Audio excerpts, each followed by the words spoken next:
स्वागत है आपका एक और नई दिलचस्प खौफनाक कहानी में। ब्रह्मपुत्र नदी असम की एक लंबी और पवित्र नदी है। ब्रह्मपुत्र के किनारे स्थित शहरों में गुवाहाटी, तेजपुर, इन नदियों में लोग अर्थी विसर्जन करने आते हैं। लोगों का मानना है कि इसके पवित्र जल से आत्माओं को मोक्ष की प्राप्ति होती है।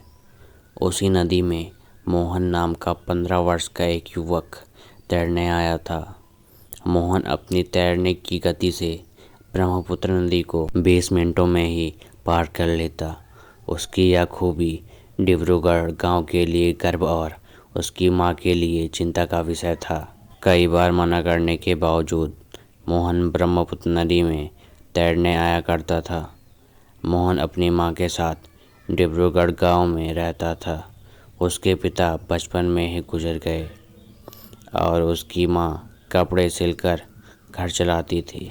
एक दिन दत्ता परिवार अपने मृत बेटे रवि की अस्थियां ब्रह्मपुत्र नदी में बहाने आए। उसी वक्त मोहन भी तैरने कूदा और नदी में प्रवाहित रवि की अस्थियां जल में बहते बहते मोहन के शरीर पर लग गई। इस बात से अनजान जब मोहन नदी से बाहर आया तो उसने अपने शरीर पर जगह जगह राख देखी, जैसे उसने राख से स्नान किया हो। मोहन ने फिर से नदी में कूद के अपने शरीर से राख धो डाली, पर सिर्फ राख धोने से मुसीबत खत्म नहीं होती। इस बात से मोहन अनजान था और कपड़े पहनकर वापस घर चला गया। रात के 1 बजे अचानक मोहन चिल्लाने लगा, मुझे इंसाफ चाहिए वरना किसी के लिए ठीक नहीं होगा।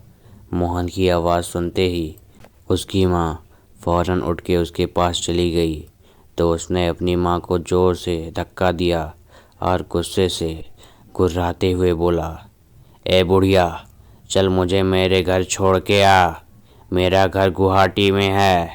मोहन का ऐसा हाल देख उसकी माँ डर गई थी। उसी वक्त उन्होंने पड़ोस के लोगों को अपने घर में इकट्ठा किया।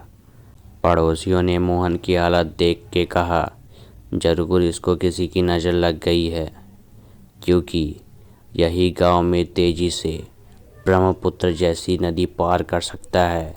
मोहन को हम कल कामाख्या मंदिर ले चलेंगे, क्योंकि वहां हर बाधा से छुटकारा मिलता है। कामाख्या मंदिर असम की पहाड़ियों पर स्थित है और 81 शक्तिपीठों में से एक महापीठ है। यह मंदिर अघोरी, साधु और तांत्रिक का गढ़ माना जाता है। रहस्यों से परिपूर्ण यह मंदिर चमत्कारों का क्षेत्र है। यहाँ मन्नत पूरी होने पर बलि भी दी जाती है और हर तरह की काली शक्तियों से निवारण भी मिलता है। अगले दिन जब मोहन की माँ और पड़ोस के लोग मोहन को कामाख्या मंदिर ले गए तो वहाँ पहुँचकर असली वजह सामने आई। मंदिर की चौखट पे पैर रखते ही मोहन झटके से दूर हुआ। फिर वो ज़ोर ज़ोर से चिल्लाते हुए भयानक हरकतें करने लगा, जैसे मंदिर के पास के पेड़ पर उल्टा लटकने लगा, लोगों को पत्थर मारना और अपने शरीर को नाखून से नोचना। इतने में वहाँ एक साधु आ गए और उन्होंने मोहन को देखते ही कहा, इस लड़के पर बुरी आत्मा ने कब्जा कर लिया है और अब वो इसके शरीर में प्रवेश कर चुकी है। अगर इसका निवारण ना किया तो मोहन की जान भी जा सकती है। मोहन की माँ ने कहा, साधु महाराज, आप जैसे ठीक समझें वो करें, बस मोहन ठीक हो जाए। मेरे जीने का एकमात्र सहारा अब मोहन ही। साधु ने मोहन के सर पर अपना हाथ रख के उसे शांत किया। फिर मोहन ने कहा, मुझे इंसाफ चाहिए।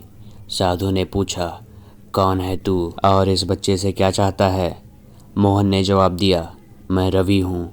उस दिन जब मेरा परिवार मेरी अस्थियां बहाने ब्रह्मपुत्र नदी में आया तो उसी नदी में मोहन तैर रहा था। मैंने उसी वक्त इसके शरीर में प्रवेश कर लिया, क्योंकि यही लड़का मुझे इंसाफ दिला सकता था। साधु ने अपनी मंत्र की शक्तियों से रवि की आत्मा को मोहन से अलग किया और रवि की आत्मा पर गंगा जल छिड़का। रवि की आत्मा गायब हो गई और मोहन यह सब देख वहीं बेहोश हो गया। साधु ने अपनी सिद्धियों से इस घटना का पता लगाया और मोहन की माँ से कहा, जब किसी का अर्थी विसर्जन हो रहा हो तो राख से आत्मा का वास होता है। मोहन से यही गलती हुई। जब रवि का अस्थि विसर्जन हो रहा था तब मोहन उसी वक्त ब्रह्मपुत्र नदी में तैर रहा था और रवि की राख मोहन के शरीर पर लग गई और इस तरह रवि के शरीर में प्रवेश मिल गया। यह सुनकर वहां मौजूद सब लोग हैरान हो गए और मोहन की मां मोहन को कामाख्या देवी का आशीर्वाद दिलाया। असम के भूत या रहस्यों से शायद लोग अनजान हों, पर कामाख्या देवी मंदिर के रहस्य जानने में आज भी लोग नाकाम हैं।